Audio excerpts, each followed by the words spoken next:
Isang magandang araw po sa iyo, Ma'am GB25217. Okay?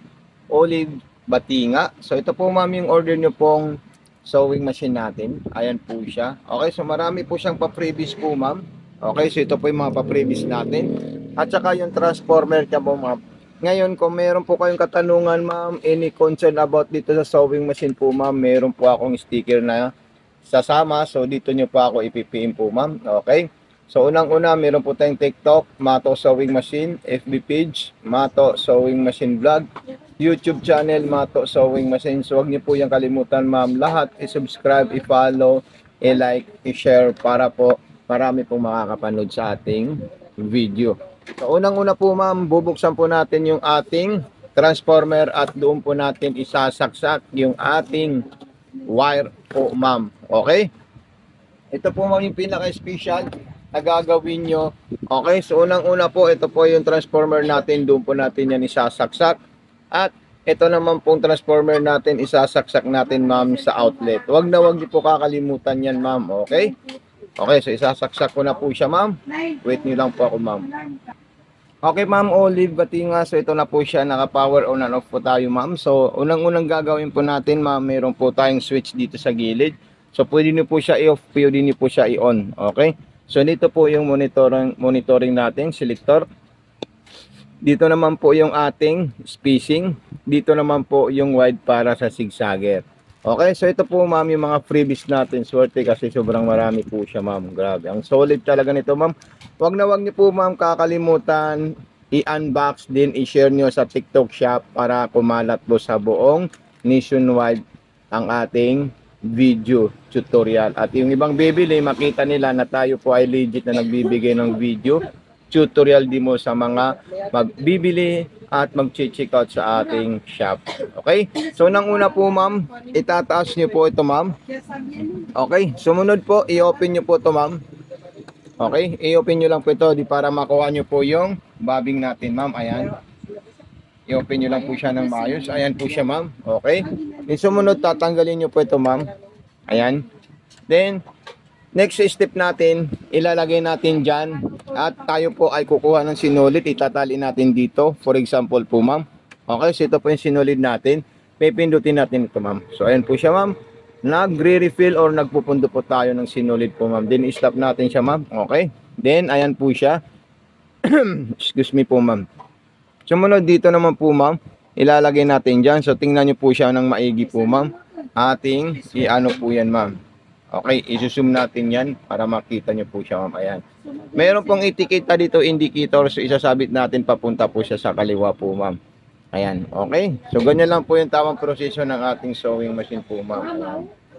Okay. Then, sumunod po dyan ma'am, maglalagay po tayo ng sinulid. Ito nakahiga at meron din pong stick dito na pwede po siyang patayo po ma'am. Ito, pasok niyo lang po dito ma'am. Okay? So ayan po yung tamang proseso natin. So kukunin natin yung sinulid natin ma'am. Okay? So step 1, meron po tayong indicator sa loob. Sa likod. Ayan po siya ma'am. Ayan. Step 1, then dire-diretso po siya. Sundan nyo lang po yan ma'am. Napaka-solid po yan ma'am. Okay? So, ayan po siya ma'am. Ayan. Okay, so dire-diretso po tayo ma'am. Dito sa may mga hiwa. Ayan, dire-diretso lang po siya. Paakyat. Then, mayroon pong hook na maliit po dito ma'am. Na kailangan natin ito ikot. Ayun po yung hook na bakal. Na maliit lang po siya na nakausli. Isasabit natin daw papunta sa kaliwa. May arrow number 4. Then, dire-diretso natin dito ma'am. May spring dito na napakaliit. At doon po natin siya ipapasok po ma'am. Ayan. Perfect po yan ma'am. Bago nyo po ito ibaba ma'am. Bakit kailangan itaas po yan? Kasi may tension na nang ipit dyan ng sinulid. Once na hindi po siya maipit, yung tahi natin nagbubuhol or nagtutwalya. Okay. So, kaya ina-advise ko, tinataas po yan pag tayo maglalagay ng sinulid po ma'am. Ang tamang pagpasok naman ng sinulid, papunta po yan ma'am sa likod. Galing ka dito, dire-diretso papunta po doon ma'am. Yun yung pinaka perfect na paglalagay ng sinulid po ma'am. Okay? So ayan. Ipapasok na natin siya ma'am. Okay, so ayan po siya ma'am. Yan, pag may pasok natin yan, igaganyan natin siya. At ikutin natin ito ma'am ng Pababa, paharap. Ayan, forward, front po ang ikot natin dyan, ma'am. Ayan, may kita nyo po, magsasama po yung dalawang sinulid sa ilalim. So, ayan po siya, ma'am. Hindi natin mahila, tulungan natin siya ng isang beses pa. Ayan. So, ayan, napaka-perfect po ang pag-ano natin. Kasi po, para perfect din po yung ibibigay yung rating sa ating shop sa TikTok. Ayan. Okay. Ngayon, tapusan natin yan, ma'am. Tayo ay magsasample. Anong gusto nyong tahi, pwede nyo po siya piliin. Okay. Saan tayo pipili? Ito po siya. Ayan. Okay. So, ito na po siya, ma'am. Magsasample na po tayo ng design natin. Let's say gusto po natin straight line. So, itatapat lang natin yan, ma'am. Okay. So, straight line po siya, ma'am. Pipindutin natin ito. Ayan. Ayan po siya, ma'am. Okay. Then, kung i-stop nyo po siya, ayan. Then, kung gusto nyo po malalayo po yung agwat, ito po siya, ma'am. Ayan. Malalayo or spacing distance po yan, ma'am. Ayan. Okay. So, ipakita po natin sa inyo po, ma'am. Para makita nyo po na nagbago po yung space or design ng ating sewing machine. So ito po siya, ma'am, in-adjust natin siya at nagbago po siya. So dito wala po tayong binago, so sobrang masinsin po siya, ma'am. Ayan. Tulad din po yan sa ilalim. Okay, so naintindihan natin yan. Pangalawang step natin, kung tayo po ay magbuborda at magdi-design. So napaka-solid po ito, ma'am. Pwede po natin kunin yan lahat. Ito, wag nyo babaguhin pag ito kukunin nyo. Yung mga makakapal, mga matataba po, ma'am. Ito, tsaka ito. Para makuha nyo yung design po niya. Pag binago nyo po itong dalawa, hindi nyo makukuha yung magandang result ng stitches design natin, ma'am. Okay? So, ayan po siya. Ang ganda talaga niya, pag standard lang yung mga matataba na sinulit, matataba na design. Ayan. Okay. So, stop natin siya ulit po, ma'am. Ayan. So, ayan po siya, ma'am. Ang ganda talaga ng design nito, ma'am. Okay. Then, isunod natin yung scallop. Okay, ito po siya. Ayan. Yan po ay tinatawag na scallop or half moon. Ayan. Yan, kung gusto niyo pang mas mabilis, pwede niyo po ito sa gadaban tumatakbo. Ayan. Pero ganun din po yung takbo niya. Napaka-smooth at napaka-perfect po siya, ma'am. Solid na solid talaga yan, ma'am. Opo. Okay. So, ayan po siya, ma'am. Then, i-stop natin yan mamaya po, ma'am. Para makita niyo po siya, ma'am. Ayan. Ang ganda talaga nito, ma'am. Okay. So, ayan. Papakita po natin sa inyo yung ginawa po niyang design. So, lahat po yan, ma'am, nagpapangsyon at gumagana. Wala pong issue yung sewing machine natin, ma'am. Ayan. Okay. So, nakuha po natin. Bali, lahat po yung gumagana po siya, ma'am. Then, sunod step natin, ma'am, kung tayo po ay gagawa ng pang-aging at pang-piping. Okay.